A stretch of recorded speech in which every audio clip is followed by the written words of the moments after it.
Hello students, I am Harshita Rathore और मैं आप सभी का स्वागत करती हूँ हमारे यूट्यूब चैनल यूपी एग्ज़ाम वाले पे। आई होप आप सभी लोग अच्छे होंगे। आज की जो हमारी क्लास रहेगी वो रहने वाली है जो हमारी संविधान सभा है उसकी संरचना किस तरीके से हुई थी, यानी कि कॉम्पोजिशन ऑफ कॉन्स्टिट्यूएंट असेंबली, उसके बारे में आज की हमारी क्लास रहने वाली है। इससे पहले हमने ऑलरेडी 2-3 लेक्चर्स जो है वो पॉलिटी के कर लिए हैं। हम सीक्वेंस बाय सीक्वेंस चलते जा रहे हैं, ठीक है। सबसे पहले हमने शुरुआत में प्रीएम्बल से शुरुआत करी थी। हमारी कॉन्स्टिट्यूशन को पढ़ रहे हैं तो उसका शुरुआती जो पेज है हमारा प्रीएम्बल, यानी कि जो प्रस्तावना है, हम वहीं से ही शुरुआत करेंगे। तो प्रीएम्बल से हमने सबसे पहले शुरुआत करी। उसके बाद में हमने देखा कि भाई जो आपके ब्रिटिशर्स वगैरह आए थे उन्होंने कौन कौन से चार्टर एक्ट्स वगैरह वो लेकर आए, उसके बारे में हमने देखा। सेकेंड क्लास में उसके 2 पार्ट थे। उसके बाद में अब हम आज शुरू करने वाले हैं हमारा जो मेन कॉन्स्टिट्यूशन है कि कॉन्स्टिट्यूशन को बनने की प्रक्रिया जो है वो शुरू किस तरीके से हुई थी, आज उसके बारे में देखेंगे। फिर कॉन्स्टिट्यूशन आपका बन के तैयार हो जाएगा। अब बन के तैयार हो गया तो फिर उसमें क्या क्या बातें उन्होंने बताई, कौन से आर्टिकल है, कौन से स्केड्यूल है, कौन सी चीज़ में क्या बात बताई हुई है, कौन कौन से पार्ट बताए हुए हैं, उन सबको फिर आने वाली आगे की क्लासेस में हम सीक्वेंस बाय सीक्वेंस जो है वो देखते जाएंगे। पार्ट वन जो आपका आर्टिकल है हम वहां से शुरुआत करेंगे पार्ट 1 के, ठीक है। तो आज की जो क्लास है वो रहेगी आपकी कॉम्पोजिशन ऑफ कॉन्स्टिट्यूएंट असेंबली, यानी कि संविधान सभा की रचना किस तरीके से हुई थी उसके बारे में हम देखेंगे, ठीक है। लेकिन क्लास को शुरू करने से पहले मैं बता देती हूँ मेरा पर्सनल टेलीग्राम चैनल है। अगर आप इंटरेस्टेड हो मेरे साथ में पर्सनली कनेक्ट होने के लिए तो आपको सिंपली सर्च करना है टेलीग्राम पे हर्षिता मैम की पाठशाला, ठीक है। आप इसको सिंपली टेलीग्राम पे सर्च करोगे तो वहाँ पे मेरी पिक्चर लगी हुई है, आप समझ जाओगे कि ये मेरा ही टेलीग्राम चैनल है। यहाँ पे काफ़ी सारी इन्फॉर्मेशन जो है आपको यहाँ पे मिलती रहती है, काफ़ी सारे क्वेश्चन क्विजेस वगैरह जो है वो यहाँ पे मैं प्रैक्टिस करवाती रहूँगी, ठीक है। कोई भी करंट अफेयर की न्यूज़ है, कोई भी नया अपडेट है, वो सारी इन्फॉर्मेशन आपको यहाँ पे मिलती रहेगी। या फिर कोई भी आपकी जो है ना जॉब ओपनिंग्स होती है, कोई भी आपकी नई वैकेंसीज वगैरह आती है, उन सबकी सारी इन्फॉर्मेशन जो है, कुछ भी आपके फ्री स्टडी मटीरियल होते हैं, बच्चों को फ्री नोट्स जो है वो नहीं मिलते हैं, तो फ्री नोट्स हो गए आपके, फ्री स्टडी मटेरियल हो गई, इंपॉर्टेंट नोट्स हो गए, वो सारी चीज़ें जो है वो आपको मेरे पर्सनल टेलीग्राम जो चैनल है उसके ऊपर देखने को मिल जाएगी, ठीक है। तो आपको सिंपली टेलीग्राम पे टाइप करना है हर्षिता मैम की पाठशाला और वहाँ पे आपको मेरा जो चैनल है वो दिख जाएगा। तो अगर आप इंटरेस्टेड हो तो मेरे साथ में पर्सनली कनेक्ट हो सकते हो, ठीक है। तो ये इंट्रोडक्शन था। अब हम शुरुआत करते हैं हमारी आज की क्लास जो कि रहने वाली है कॉम्पोजिशन ऑफ कॉन्स्टिट्यूएंट असेंबली, यानी कि संविधान सभा की संरचना को लेकर, ठीक है। अब यहाँ पे सबसे पहले तो मैंने एक फ़ोटो लगाई है जहाँ पे कुछ इंपॉर्टेंट डेट्स मैंने लिखी हुई है और कुछ इंपॉर्टेंट उस डेट में क्या चीज़ हुई है वो लिखा हुआ है, ठीक है। अब आज की जो क्लास है ये काफ़ी ज़्यादा फैक्चुअल रहने वाली है, हाँ ठीक है। कॉन्सेप्चुअल रहेगी, मैं बातें आपको समझाऊंगी, लेकिन कॉन्सेप्ट से ज़्यादा आपको फैक्ट्स याद करने पड़ेंगे। कौन सी डेट में कौन सी मीटिंग हुई थी, पहली मीटिंग में कौन प्रेसिडेंट बने थे, है ना, पहले आपके स्पीकर कौन बने थे, ऐसी काफ़ी सारी फैक्ट वाली बातें जो है वो आपको आज की क्लास में याद करनी पड़ेगी। तो इसके लिए सबसे अच्छा तरीका है इसको याद करने का शॉर्ट नोट्स बनाते हुए चलना, ठीक है। मैंने भी क्लास में एक PDF को है ना अपलोड करा है, यानी कि एक मैंने ऐसी है ना फोटोज़ को अटैच करा है जहाँ पे शुरुआत से लेकर लास्ट तक, यानी कि जो हमारे MN रॉय ने शुरुआत करी थी कॉन्स्टिट्यूएंट असेंबली को बनाने की, जो सजेशन दिया था, तब से लेकर 1947 में जब हमारा कॉन्स्टिट्यूशन बनके तैयार हो गया, हम आज़ाद हो गए, इंडिया पाकिस्तान 2 अलग अलग देश बन गए, तब तक क्या क्या चीज़ें हुई है पूरी एक सीक्वेंस में मैंने लिस्ट बना के तैयार करी है। इसी PDF में वो लिस्ट मैं आपको उसके थ्रू ही आपको पढ़ाऊंगी, ठीक है। तो उस PDF को देखकर, यानी कि वो जो है ना फोटो है, वो जो लिस्ट है, उसको देखकर आप अपने खुद के शॉर्ट नोट्स बना सकते हो। उसको बार बार रिवाइज करोगे तो जो भी आपकी फैक्ट वाली चीज़ें हैं, डेट्स वगैरह हो गई, किसी का नेम हो गया, कौन सी कमेटी थी, कौन सी मीटिंग थी, उसमें कौन कौन से लोग थे, है ना, ये सारी चीज़ें फिर आपको लर्न हो जाएगी, ठीक है। तो सबसे पहली तो पिक्चर क्या कहती है कि हमारा जो इंडियन कॉन्स्टिट्यूशन है उससे जुड़ी हुई कुछ बातें हैं कि दिसंबर 9, 1946 में first meeting of constituent assembly, यानी कि 9 दिसंबर 1946 में जो हमारी कॉन्स्टिट्यूएंट असेंबली जो बनी थी, ठीक है, जो हमारी संविधान सभा बनी थी, उसकी सबसे पहली मीटिंग हुई थी। अब इससे पहले भी काफ़ी सारी बातें हो चुकी है, लेकिन यहाँ पे सिर्फ कुछ एक फैक्ट मैं आपको बता रही हूँ। शुरुआत से हम अभी क्लास में शुरू करने वाले हैं, अभी क्लास में पढ़ने वाले हैं, ठीक है। फिर 11 दिसंबर 1946 को डॉक्टर राजेंद्र प्रसाद को हमने हमारा प्रेसिडेंट के तौर पर इलेक्ट कर लिया था, ठीक है। फिर 29 अगस्त 1947 को ड्राफ्ट कमेटी जो है वो अपॉइंट हो गई थी। 26 नवंबर 1949 को ड्राफ्ट जो है वो आपका कंप्लीट हो चुका था। 24 जनवरी 1950 को जो हैंड रिटन कॉन्स्टिट्यूशन है उसको साइन कर दिया गया था, ठीक है। और ऐसे ही कॉन्स्टिट्यूशन को बनने में 2 साल 11 महीने और 18 दिन लगे थे पूरे फाइनल ड्राफ्ट को तैयार होने में। इसमें 11 सेशंस हुए थे लगभग, है ना, पूरे कॉन्स्टिट्यूशन को बनने में 11 सेशंस हुए थे। 3 इसमें मीटिंग्स हुई थी। तो ये काफ़ी फैक्चुअल चीज़ें हैं जो आपको पता होनी चाहिए कि भाई कितना टाइम लगा कॉन्स्टिट्यूशन को बनने में। 2 साल 11 महीने और 18 दिन लगे थे। कितनी मीटिंग्स हुई थी? तो 3 मीटिंग हुई थी। ये भी आपसे ऑलरेडी क्वेश्चन पूछा गया है प्रीवियस ईयर के एग्जाम में। कितने सेशंस हुए थे? तो टोटल 11 सेशंस हुए थे। ठीक है, तो ये काफ़ी सारी फैक्चुअल चीज़ें आज की क्लास में रहने वाली है, तो आपको साथ ही साथ अपने शॉर्ट नोट्स जो है वो बनाते हुए चलना है। ठीक है, अब हम शुरू करते हैं। शुरुआत से हमारी क्लास में एक एक चीज़ को हम पढ़ेंगे कि कॉन्स्टिट्यूएंट असेंबली की शुरुआत हुई कहाँ से, सबसे पहला आइडिया दिया किसने, कितने लोग थे, कहाँ से आए, किस तरीके से उनका अपॉइंटमेंट हुआ, इलेक्शन हुआ, जो भी सारी चीज़ें हैं वो अब एक एक करके डिटेल में हम पढ़ना शुरू करते हैं। ठीक है, तो अब शुरुआत करते हैं हमारी क्लास का। सबसे पहले हम इंट्रोडक्शन देखते हैं कि कॉन्स्टिट्यूएंट असेंबली जो है वो आई कहाँ से थी, इसका आइडिया सबसे पहले दिया किसने था। ठीक है, तो an assembly formed to frame the constitution for independent India. अब ये जो कॉन्स्टिट्यूएंट असेंबली जिसके बारे में हम बात करने वाले हैं, आखिरकार ये है क्या और इसको लेकर क्यों आए थे, क्यों इसको बनाया गया था?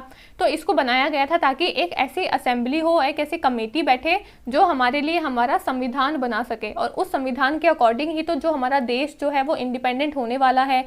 ठीक है, वो अपना कानून चला सकता है, अपना काम कर सकता है। तो बिना कानून के, बिना नियम के कोई भी देश नहीं चल सकता है। तो उसको चलाने के लिए कुछ कानून नीति नियम होने चाहिए। तो उन कानून नीति नियम को बनाने के लिए, यानी कि वो संविधान को बनाने के लिए कॉन्स्टिट्यूएंट असेंबली जो है वो आपकी बनाई गई थी। ठीक है, तो ये इसका बेसिक आइडिया था कि इसको क्यों बनाया गया था।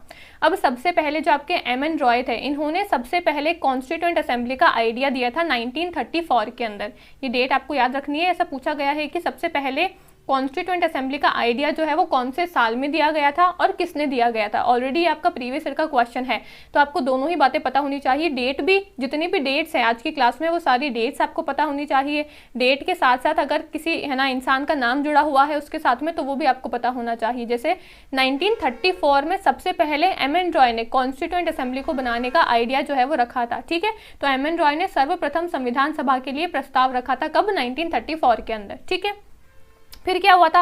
अब एम.एन. रॉय ने प्रस्ताव रख दिया। उसके बाद में 1935 यानी कि 1935 में इंडियन नेशनल कांग्रेस ने भी डिमांड करी थी कॉन्स्टिट्यूएंट असेंबली की। तो सबसे पहले तो एम.एन. रॉय ने ही डिमांड करी थी, अपना आइडिया जो है वो प्रपोज करा था कि भाई एक कॉन्स्टिट्यूएंट असेंबली जो है वो होनी चाहिए, एक संविधान सभा जो है वो होनी चाहिए, ताकि जो हमारा संविधान की संरचना कर सके, हमारे संविधान को बना सके। उसके बाद में 1935 में इंडियन नेशनल कांग्रेस जो है उन्होंने भी डिमांड करी थी कि हाँ भाई कॉन्स्टिट्यूएंट असेंबली जो है वो तो होनी ही चाहिए। ठीक है, फिर क्या हुआ था? British accepted the demand and proposed a constitutional consultative body under August offer 1940। ठीक है, अब क्या हुआ था? 1934 में एम.एन. रॉय ने डिमांड करी, 1935 में इंडियन नेशनल कांग्रेस ने भी डिमांड करी। तो इनको लगा ब्रिटिशर्स को कि भाई हाँ काफ़ी ज़्यादा डिमांड हो रही है, तो चलो ठीक है हम इनकी डिमांड को एक्सेप्ट कर लेते हैं। तो 1940 में अगस्त ऑफर आया था। ठीक है, अगस्त ऑफर आया था 1940 में, जहाँ पे इन्होंने हमारी कॉन्स्टिट्यूएंट असेंबली की जो डिमांड थी उसको एक्सेप्ट कर लिया था। लेकिन यहाँ पे बात क्या हुई थी? यहाँ पे इन्होंने कहा था कि ठीक है हम तुमको कॉन्स्टिट्यूएंट असेंबली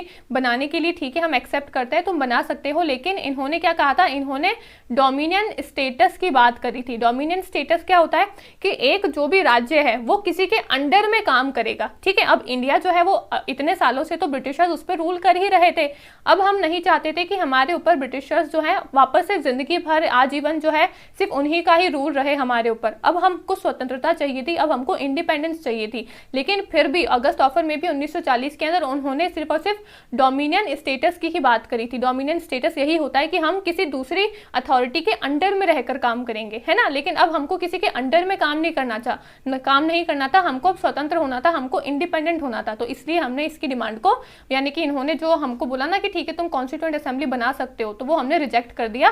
भाई हमको नहीं चाहिए, हमको डोमिनियन स्टेटस नहीं चाहिए, हमको पूरी आज़ादी चाहिए, पूरी इंडिपेंडेंट चाहिए। ठीक है, तो ये हुआ था आपका अगस्त ऑफर 1940 के अंदर। उसके बाद क्या आता है? उसके बाद आपका 1942 में एक आता है क्रिप्स मिशन। ठीक है, अब इस क्रिप्स मिशन में क्या होता है? क्रिप्स मिशन ने कहा कि ठीक है आपकी जो डिमांड है कॉन्स्टिट्यूएंट असेंबली बनाने की, वो हम इसको एक्सेप्ट करते हैं कि ठीक है आप कॉन्स्टिट्यूएंट असेंबली बना सकते हो। लेकिन यहाँ पे इन्होंने अपनी एक और कंडीशन रख दी।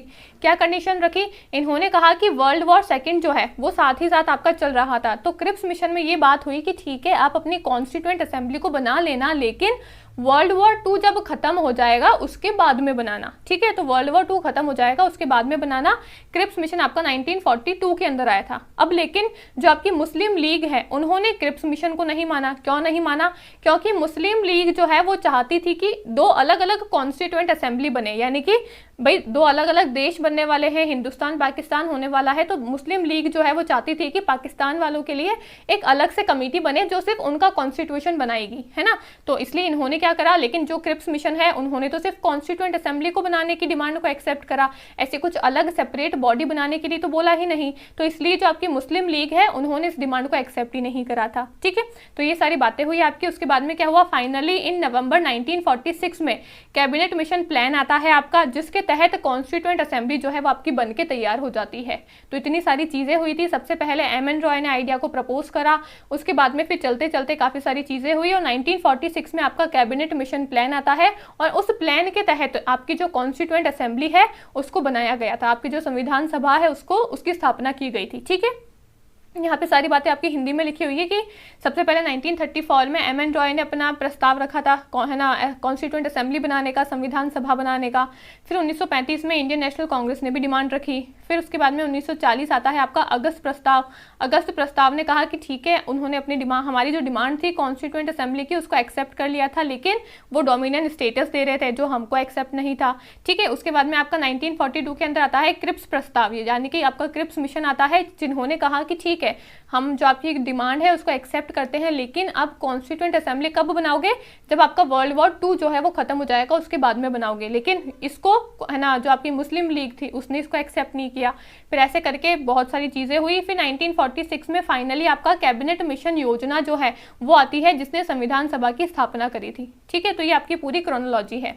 फिर क्या होता है, अब आपकी कॉम्पोजिशन ऑफ कॉन्स्टिट्यूएंट असेंबली, यानी कि आपकी कॉन्स्टिट्यूएंट असेंबली की अब क्या कॉम्पोजिशन है, उसमें कितने क्या लोग थे। अब आपका 1946 में कैबिनेट मिशन प्लान के तहत कॉन्स्टिट्यूएंट असेंबली जो है अब वो आपकी बन गई है, ठीक है।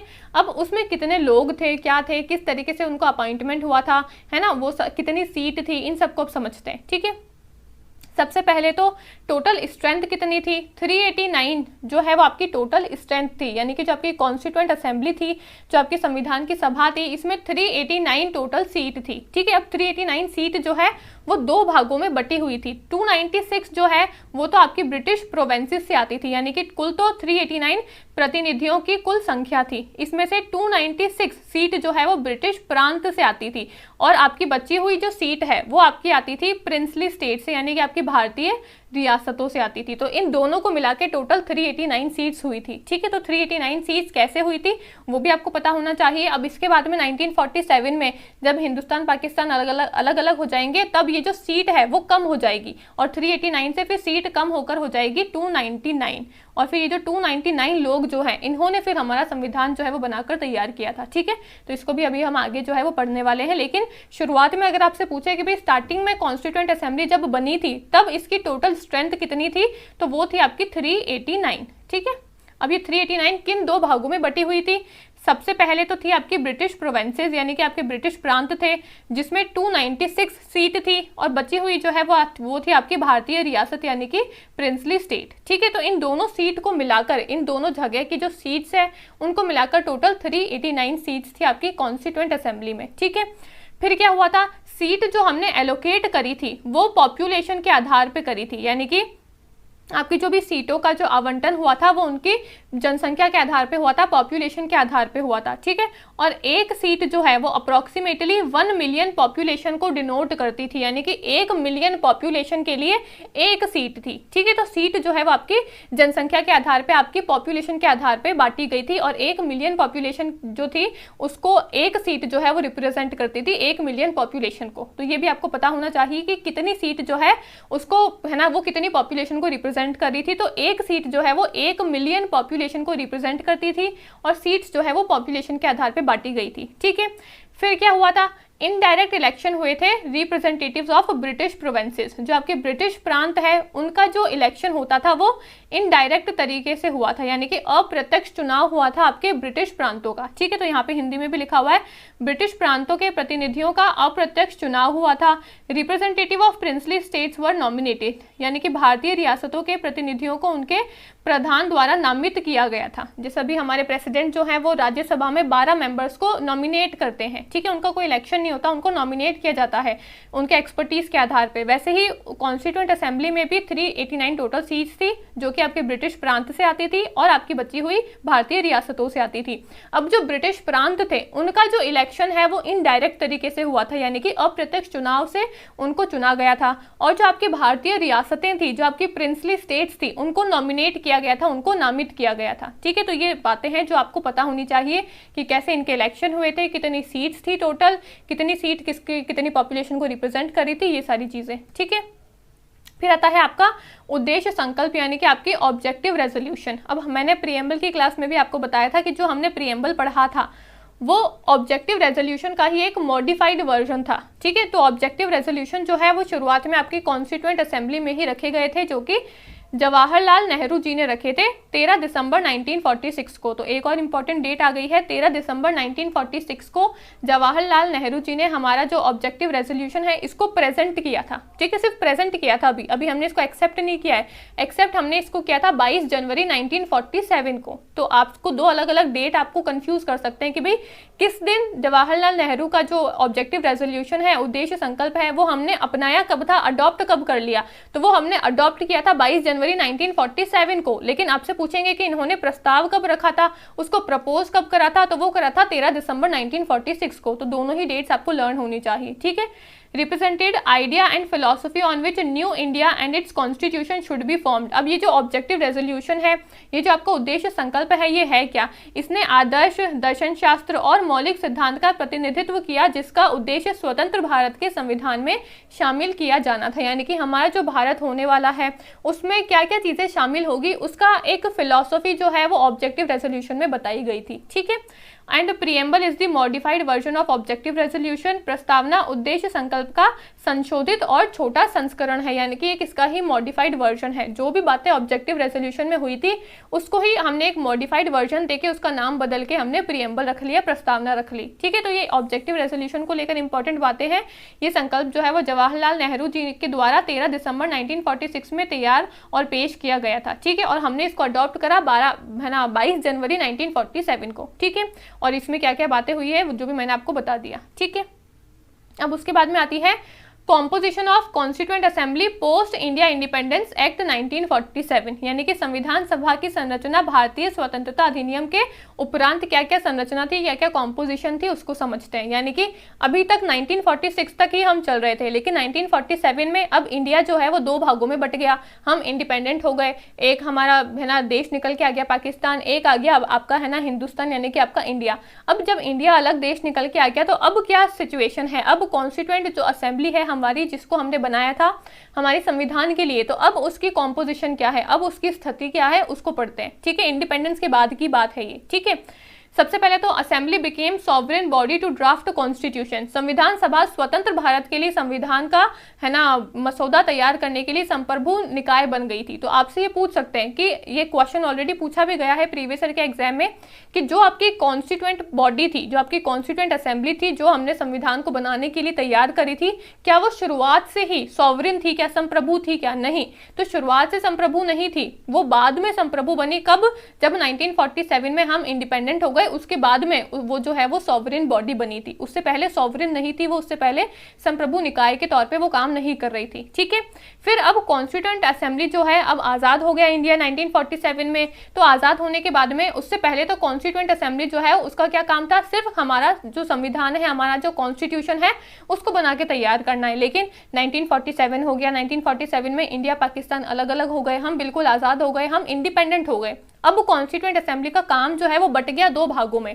पहला काम क्या था, अब पहला काम हो गया कॉन्स्टिट्यूएंट असेंबली का काम करना as a constituent body who framed constitution, और एक काम बट गया इनका as a legislative body enacted law, यानी कि अभी तक तो जो हमारी कॉन्स्टिट्यूएंट असेंबली है, जो हमारी संविधान सभा है, वो सिर्फ एक ही काम कर रही थी, जो कि हमारा था संविधान बनाने का। 1947 में आज़ाद हो गए।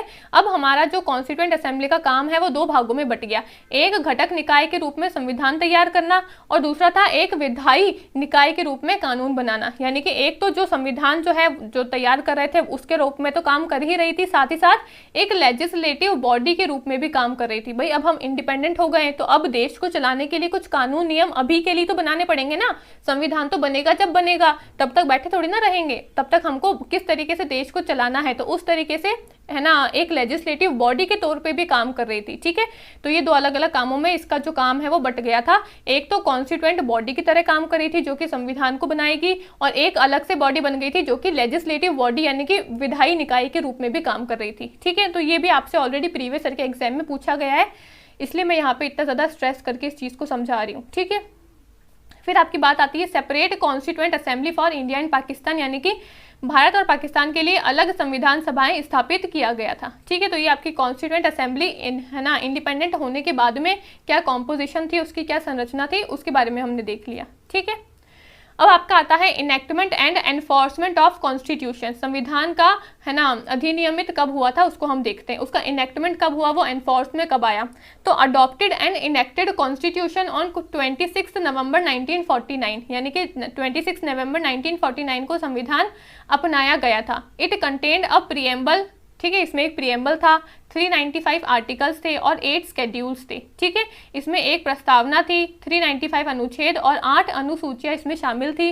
और डेट ऑफ कॉमेंसमेंट क्या थी, यानी कि इसको लागू कब किया गया था, 26 जनवरी 1950 को। ठीक है, तो अलग अलग डेट से आपको याद करनी है। सबसे पहले तो 26 नवंबर 1949 को हमने इसको अपनाया था, लागू नहीं हुआ है अभी तक, हमने अपना लिया कि हाँ ठीक है ये फाइनल आपका बनके तैयार हो गया है, अब इसी को ही हम हमारे कॉन्स्टिट्यूशन के तौर पे अपनाएंगे। ठीक है, इसको हमने सिर्फ अपना लिया।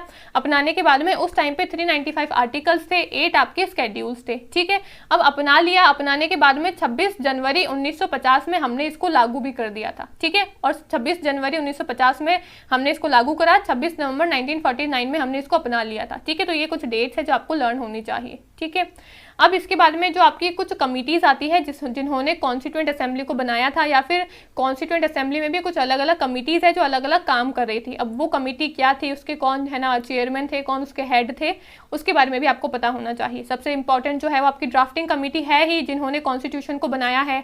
डॉक्टर भीमराव अम्बेडकर जो है वो इसके हेड थे। ठीक है, ये तो आपको पता होनी चाहिए। साथ ही साथ इसके अलावा और जितनी भी कमिटीज़ थी जो काम कर रही थी उसके बारे में भी आपको पता होना चाहिए। ठीक है, एक है आपकी यूनियन पावर कमेटी जो कि जवाहरलाल नेहरू इसको संभाल रहे थे। एक थी आपकी यूनियन कॉन्स्टिट्यूशन कमेटी जिसको भी जवाहरलाल नेहरू ही संभाल रहे थे। एक थी आपकी प्रोविंशियल कॉन्स्टिट्यूशन कमेटी जिसको सरदार वल्लभ भाई पटेल जो है वो संभाल रहे थे। डॉक्टर भीमराव अंबेडकर जो है वो चेयरमैन थे आपके ड्राफ्टिंग कमेटी के। और इसमें और कौन कौन लोग थे, तो आपके है ना जी अयंगर जो है वो इसमें थे। एक आपके कृष्ण स्वामी अय्यर थे, है ना, एक KM मुंशी थे, मोहम्मद सदुल्ला जो है वो भी इसके ही आपके मेंबर थे। ठीक है, फिर यहाँ पे आपकी ये सारी आपकी बातें जो है वो हिंदी में भी लिखी हुई है। जवाहरलाल नेहरू किसको संभाल रहे थे, सरदार पटेल किसको संभाल रहे थे, और डॉक्टर भीमराव अंबेडकर जो है वो ड्राफ्टिंग कमेटी के थे। और इसके और सदस्यों के बारे में यहाँ पे सेम टू सेम बात हिंदी में लिखी हुई है। ठीक है, फिर उसके बाद में एक थे आपके माधव राय और एक थे आपके कृष्णमाचारी। ठीक है, इन्होंने ना रिप्लेस कर दिया था BL मिट्टर को और इन्होंने रिप्लेस किया था आपके खैतान को। ठीक है, तो ये आपके जो भी ड्राफ्टिंग कमेटी के मेंबर्स थे उनको भी आपको पता होना चाहिए कि भाई जो भीमराव अंबेडकर है वो तो चेयरमैन थे, उनके साथ साथ और कौन कौन लोग थे जो उसमें शामिल थे। ठीक है, फिर आपकी एक थी एडवाइजरी कमेटी और fundamental rights, minority and tribal and excluded area, इसके हेड कौन थे, सरदार वल्लभ भाई पटेल। एक थी आपकी रूल्स ऑफ प्रोसीजर कमेटी जिसको डॉक्टर राजेंद्र प्रसाद जो है वो संभाल रहे थे। एक थी आपकी स्टेट कमेटी जिसको जवाहरलाल नेहरू संभाल रहे थे। और एक थी आपकी स्टेयरिंग कमेटी जिसके भी हेड जो है वो राजेंद्र प्रसाद ही थे। ठीक है, तो यहाँ पे ये सब हिंदी में लिखा हुआ है। माधव राव जो है वो एक कमेटी को संभाल रहे थे और TT कृष्णमाचारी जो है, अच्छा ये दोनों तो आपके ड्राफ्टिंग कमेटी के मेंबर है। ठीक है, बाकी फिर आपकी आती है मौलिक अधिकार, अल्पसंख्यकों के और है ना जनजातीय बहिष्कृत क्षेत्रों पर सलाहकार समिति जो है वो सरदार पटेल संभाल रहे थे। प्रक्रिया समिति के नियम जो है वो राजेंद्र प्रसाद संभाल रहे थे। नेहरू जो है वो राज्य समिति संभाल रहे थे। और संचालन समिति जो है, स्टेयरिंग कमेटी जो है, उसके हेड थे आपके डॉक्टर राजेंद्र प्रसाद। ठीक है, तो ये जितनी भी कमिटीज हैं और उसके हेड कौन थे एटलीस्ट उतना आपको पता होना चाहिए। ठीक है, तो ये आपकी सारी बातें थी कॉन्स्टिट्यूएंट असेंबली को लेकर। अब मैंने आपको कहा था कि मैं पूरा एक लिस्ट बनाकर लाई हूँ, पूरा एक चार्ट बनाकर लाई हूँ, जिसमें हम शुरुआत से लेकर एंडिंग तक सारी चीज़ों को एक क्रोनोलॉजी के अंदर पढ़ेंगे, क्योंकि क्रोनोलॉजी में चीज़ों को पढ़ते हो तो वो आपको ज़्यादा याद रहती है। ठीक है, तो हम एक बार शुरुआत से देख लेते हैं। तो सबसे पहले 1934 में एम.एन. रॉय ने कॉन्स्टिट्यूएंट असेंबली का आइडिया रखा था। ठीक है, ये इंग्लिश में भी है, यहाँ पे इसको देख के आप अपने खुद के नोट्स बना सकते हो, और यहाँ पे हिंदी में भी सेम टू सेम चीज़ें हैं। ठीक है, तो सबसे पहले 1934 में एम.एन. रॉय ने अपना आइडिया रखा था कि भाई हमको कॉन्स्टिट्यूएंट असेंबली जो है, संविधान सभा जो है वो चाहिए। ठीक है, फिर 1935 में इंडियन नेशनल कांग्रेस, मैंने आपको बता ही दी है सारी बातें तो, कि इंडियन नेशनल कांग्रेस ने भी फिर डिमांड रखी थी। फिर 1938 में, अच्छा ये बात मैंने आपको नहीं बताई कि 1934 में तो नेहरू जो आपके एम.एन. रॉय हैं उन्होंने डिमांड करी, 1935 में इंडियन नेशनल कांग्रेस ने डिमांड करी, फिर 1938 में नेहरू जी ने भी डिमांड करी थी कि भाई हाँ हमको कॉन्स्टिट्यूएंट असेंबली जो है वो चाहिए। अब इतनी सारी डिमांड हो गई तो उसके बाद में 1940 में आपका अगस्त ऑफर आता है, जिसने हमारी डिमांड को एक्सेप्ट कर लिया, लेकिन ये हमको डोमिनियन स्टेटस दे रहे थे जो हमको एक्सेप्ट नहीं था। ठीक है, फिर 1942 में आपका आता है क्रिप्स मिशन। क्रिप्स मिशन ने कहा कि ठीक है हम तुम्हारी डिमांड को एक्सेप्ट करते हैं, लेकिन वर्ल्ड वॉर 2 जो चल रहा है, जो कि 1945 में आपका फिनिश हुआ है ना, तो वर्ल्ड वॉर सेकेंड के बाद में जब वो खत्म हो जाएगा तो उसके बाद में आप अपनी कॉन्स्टिट्यूएंट असेंबली जो है, संविधान सभा जो है उसकी है ना संरचना जो है उसको आप बाद में बना लेना। ठीक है, वर्ल्ड वॉर 2 खत्म हो जाए उसके बाद में। ठीक है, फिर 1946 में आपका cabinet mission formed a constituent assembly. 1946 में कैबिनेट मिशन प्लान आता है, उसके तहत में कॉन्स्टिट्यूएंट असेंबली जो है वो आपकी बनके तैयार हो जाती है। इसमें टोटल 389 सीट्स थी, जो आपकी ब्रिटिश इंडिया से आती थी 296, और प्रिंसली स्टेट जो है वहां से आती थी आपकी 93 सीट्स। ठीक है, और यहाँ पे उस टाइम पे जब वोटिंग हुई थी तो मेजोरिटी सीट्स मिली थी कांग्रेस को 208। ठीक है, तो ये सारी इंपॉर्टेंट बातें हैं जो हमने ऑलरेडी देख ली है, बस यहाँ पे मैं एक लिस्ट लेकर आई थी जो मेरे को आपको बतानी थी कि भाई 1934 से इसकी शुरुआत हुई थी और किस तरीके से 1946 में कैबिनेट मिशन प्लान के तहत कॉन्स्टिट्यूएंट असेंबली जो है वो बनके तैयार हो गई थी। सेम टू सेम सारी बातें हिंदी में लिखी हुई है। 1934 एम.एन. रॉय, फिर 35 आपकी इंडियन नेशनल कांग्रेस, 38 नेहरू जी ने डिमांड करी, 1940 में अगस्त ऑफर ने हमारा जो प्रस्ताव था उसका एक्सेप्ट कर लिया, 1942 में आपका क्रिप्स मिशन आया, उन्होंने भी हमारी डिमांड को एक्सेप्ट कर लिया, लेकिन कहा वर्ल्ड वॉर 2 खत्म हो जाएगा उसके बाद में बना लेना अपनी कॉन्स्टिट्यूएंट असेंबली। ठीक है, फिर 1946 में कैबिनेट मिशन प्लान आया, जिन्होंने हमारी कॉन्स्टिट्यूएंट असेंबली जो है उस कैबिनेट मिशन प्लान के तहत बनाई गई थी। ठीक है, और 389 टोटल सीट्स थी, जो कि ब्रिटिश भारत और है ना जो आपके है ना भारतीय रियासतें जो है, प्रिंसली स्टेट्स जो है, इनको मिलाकर आई थी। ठीक है, कैसे पॉपुलेशन के आधार पे। ठीक है, फिर आगे चलते हैं। 9 दिसंबर 1946 को आपकी पहली मीटिंग हुई थी, कॉन्स्टिट्यूएंट असेंबली की सबसे पहली मीटिंग हुई थी 9 दिसंबर 1946 को, जहां पे 211 लोगों ने ही पार्ट लिया था। टोटल 389 लोग थे, लेकिन सबने पार्टिसिपेट नहीं किया था पहली मीटिंग में, 211 लोगों ने ही पार्टिसिपेट किया था। ठीक है, फिर 11 दिसंबर 1946 को आपके सबसे पहले प्रेसिडेंट बनाए जाते हैं। आपकी जो सबसे पहले जो मीटिंग होती है उसमें प्रेसिडेंट बनाए जाते हैं सत्येंद्र प्रसाद सिन्हा। ठीक है, मैंने आपको बताया भी था जब हमने इससे पहले वाली क्लास करी थी, तो सत्येंद्र प्रसाद सिन्हा को यहाँ पे पहले प्रेसिडेंट बना दिया था, लेकिन वो टेम्पररी थे।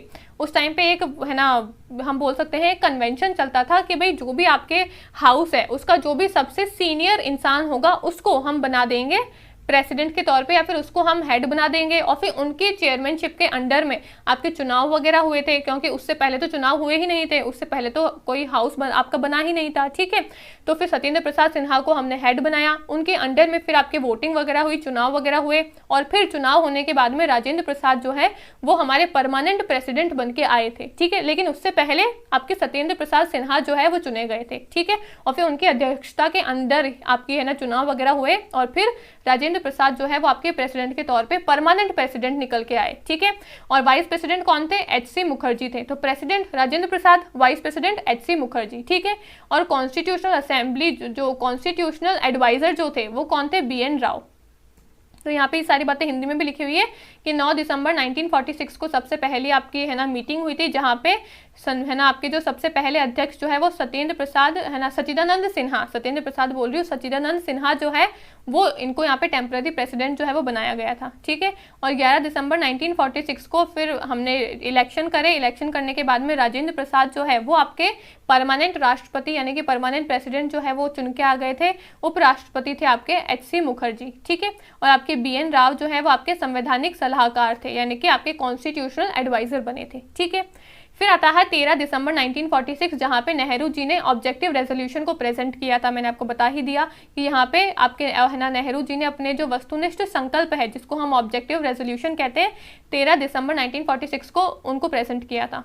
और फिर 3 जून 1947, इसको हम है ना लॉर्ड माउंट बैटन प्लान के नाम से भी जानते हैं, या फिर 3 जून प्लान के नाम से भी जान सकते हो, जहाँ पे 2 अलग अलग देश बन चुके थे, हम इंडिपेंडेंट हो गए थे, इंडिया बन गया था, पाकिस्तान बन गया था। ठीक है, अब मैंने आपको बताया था कि जब शुरुआत में कॉन्स्टिट्यूएंट असेंबली बनी थी तब टोटल 389 लोग थे, लेकिन वो 1946 की बात थी, है ना। अब 1947 आ गया, इंडिया पाकिस्तान अलग अलग हो गए, तो कुछ जो पाकिस्तान के जो इंसान थे, जो भी आपके मुस्लिम लोग जो थे, जो पाकिस्तान में जाना चाहते थे, वो 389 लोगों में से वो भी वहां चले गए। अब लोग यहाँ पे कम हो गए, तो टोटल 299 सीट्स जो है वो बाद में बच गई थी। और फिर ये 299 लोगों ने मिलकर आपका संविधान जो है वो, यानी कि हमारा संविधान जो है वो मिलकर तैयार किया। ठीक है, फर्स्ट पार्लियामेंट ऑफ इंडिया बनी थी, कॉन्स्टिट्यूएंट असेंबली वॉज फॉर्म्ड। ठीक है, और फर्स्ट स्पीकर कौन थे?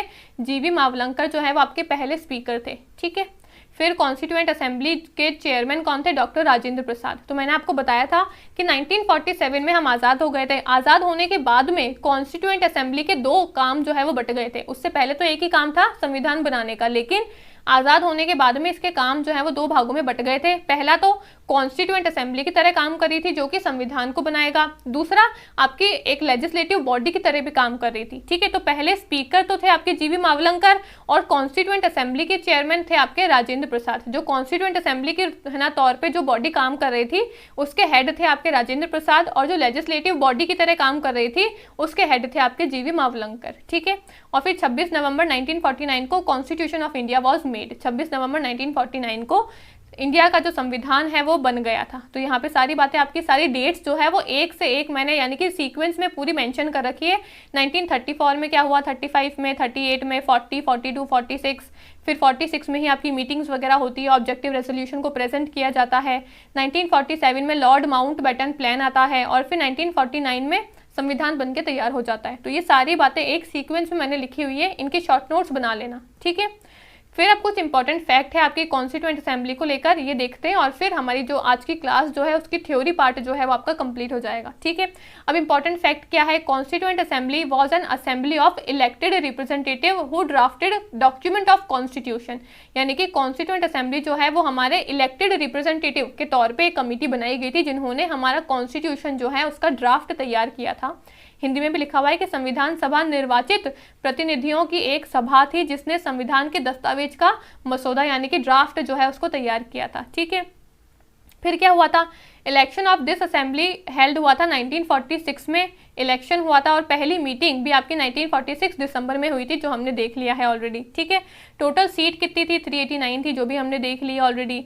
फिर उसके बाद में क्या हुआ था? पार्टीशन ऑफ इंडिया होने के बाद में 299 सीट्स ही रह गई थी, वो भी मैंने आपको बता दिया है। ठीक है, अब सीट्स जो है वो आपकी है ना 1 मिलियन पॉपुलेशन को रिप्रेजेंट करती थी एक सीट, ये भी मैंने आपको ऑलरेडी बता दिया है।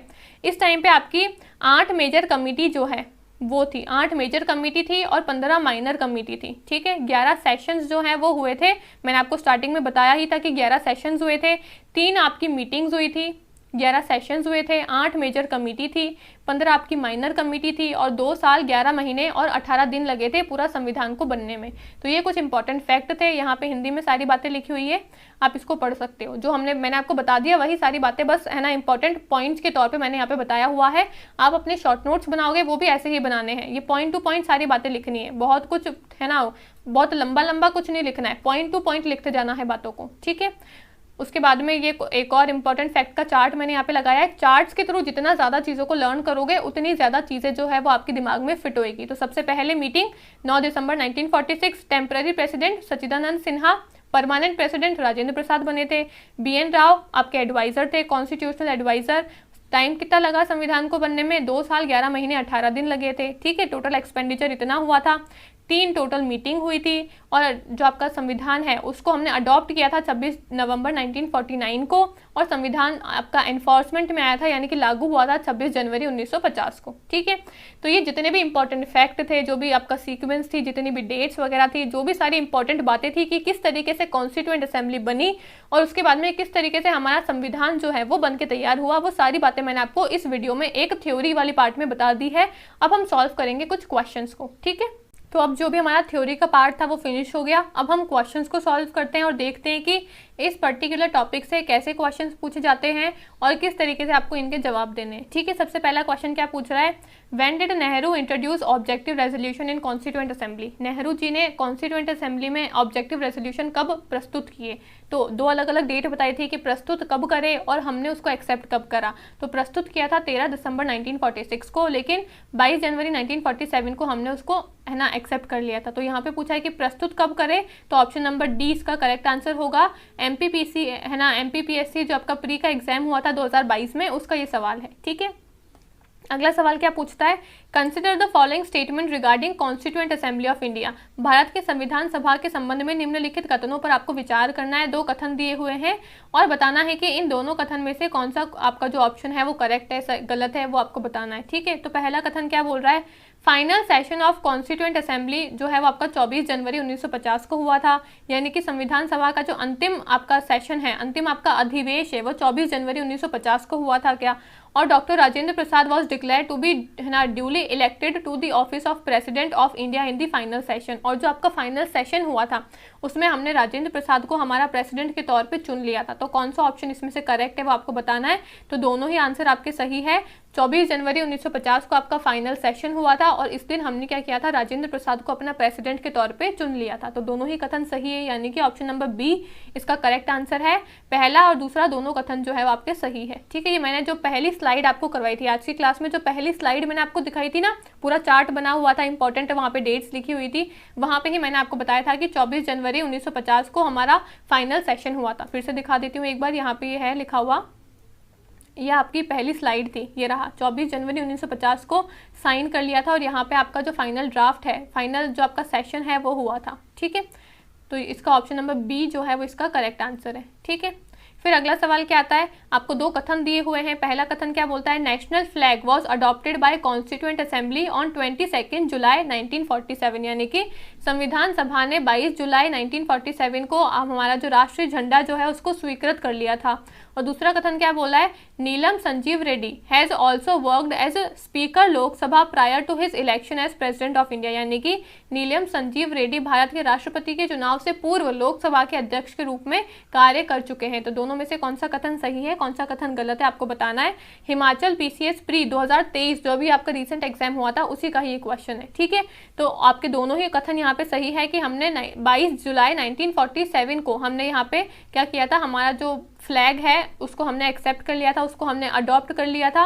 और नीलम रेड्डी जो है वो प्रेसिडेंट बनने से पहले लोकसभा के चेहरा स्पीकर के तौर पे भी काम कर चुके हैं। तो दोनों ही कथन आपके सही है, ऑप्शन नंबर ए इसका करेक्ट आंसर है। ठीक है, अगला सवाल क्या पूछ रहा है, अगला सवाल बोलता है कि who among the following introduce objective resolution in the constituent assembly 13 दिसंबर 1946। यानी कि जवाहरलाल नेहरू, राजेंद्र प्रसाद, अंबेडकर या फिर है ना अलादी कृष्णम स्वामी अय्यर, इन चारों में से किसने 1946 13 दिसंबर को ऑब्जेक्टिव रेजोल्यूशन जो है, उद्देश्य प्रस्ताव जो है उनको प्रस्तुत किया था। तो ये तो सिंपल सा क्वेश्चन है, सबको पता है। राजेंद्र प्रसाद नहीं किया था, अंबेडकर जी ने भी नहीं किया था, ना ही अलादी कृष्णम स्वामी अय्यर ने किया था। किसने किया था, जवाहरलाल नेहरू जी ने किया था। ठीक है, तो जो आपका एनडीए का एग्जाम हुआ था 2022 में सेकंड पेपर, उसका ही आपका क्वेश्चन है। ठीक है, अब अगला क्वेश्चन पूछ रहा है कि what are true about constituent assembly.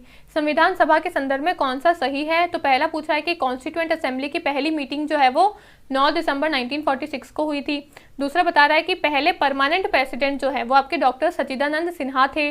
और तीसरा कथन बोल रहा है कि Muslim League boycotted first meeting of constituent assembly. तीनों कथन में से कौन से कथन सही है, कौन सा गलत है, कौन से सही है, यहाँ पे सही ही पूछा है, गलत नहीं पूछा है, कौन सा ट्रू है वो आपसे पूछा है। तो है ना सीजीपी से पीएससी जो आपका प्री का एग्जाम हुआ था 2022 में, उसका ये सवाल है। तो इसका करेक्ट आंसर क्या है, इसका करेक्ट आंसर है कि जो आपके कॉन्स्टिट्यूएंट असेंबली की पहली मीटिंग 9 दिसंबर 1946 में ही हुई थी और मुस्लिम लीग ने पहली मीटिंग में आने से मना कर दिया था। मैंने बताया था 389 में से 211 यानी कि 211 लोगों ने ही पार्टिसिपेट किया था, तो मुस्लिम लीग ने पहली मीटिंग में आने से मना कर दिया था। और पहली मीटिंग कब हुई थी, 9 दिसंबर 1946 को। लेकिन दूसरा कथन आपका गलत है। जो आपके पहले परमानेंट प्रेसिडेंट थे वो थे आपके राजेंद्र प्रसाद।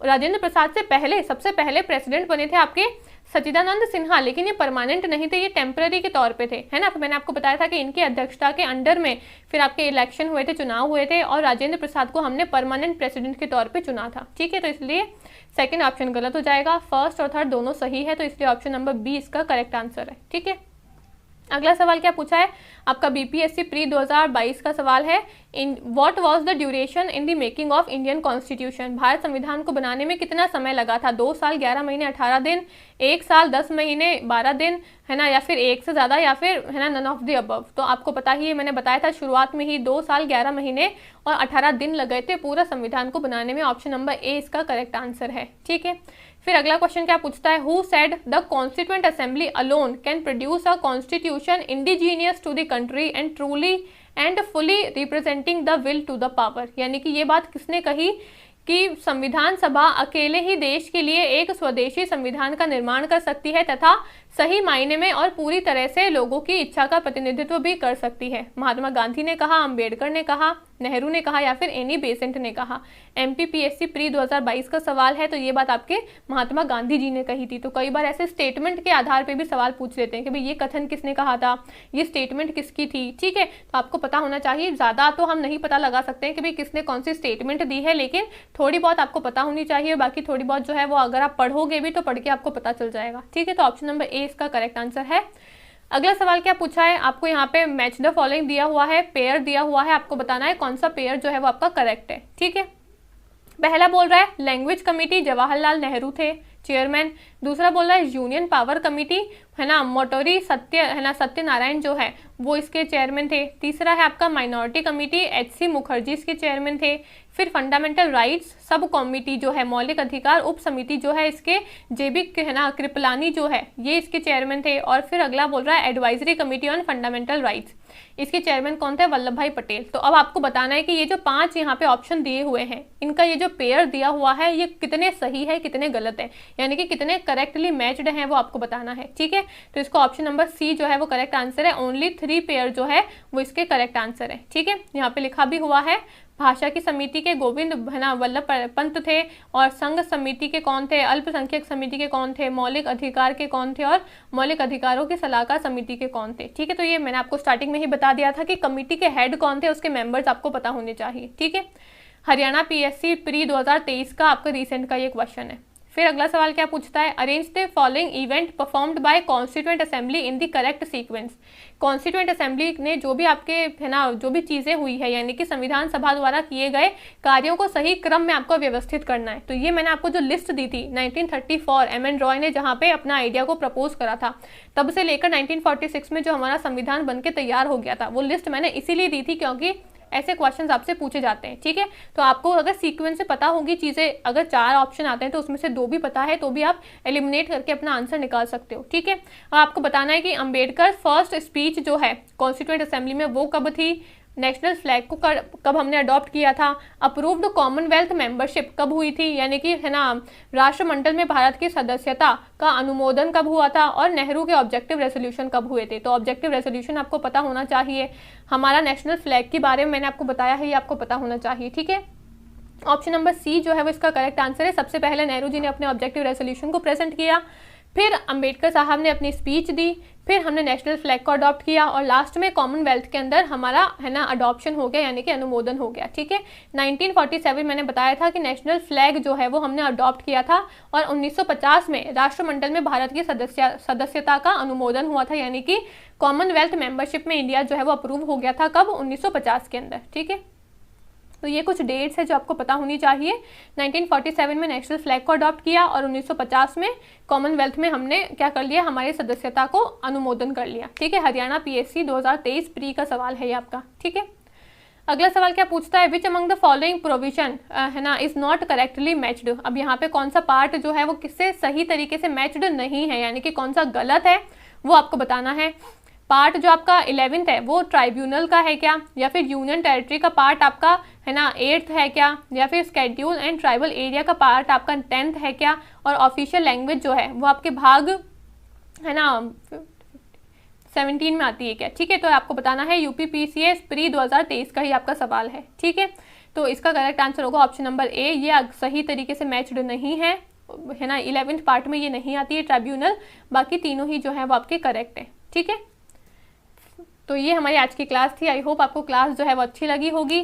हमने सबसे पहले थ्योरी को करा, जहाँ पे जितनी भी आपकी इंपॉर्टेंट चीज़ें हैं वो इंपॉर्टेंट थ्योरी हमने पढ़ी, एक एक कॉन्सेप्ट को देखा, और मैंने पूरी चार्ट पूरी लिस्ट बनाकर लेकर आई थी जहाँ पे एक एक सीक्वेंस में हमने चीज़ों को देखा है ना, और फिर उसके बाद में हमने कुछ क्वेश्चंस की प्रैक्टिस करी। तो ये हमारी क्लास थी। आई होप आपको क्लास जो है वो अच्छी लगी होगी। Thank you.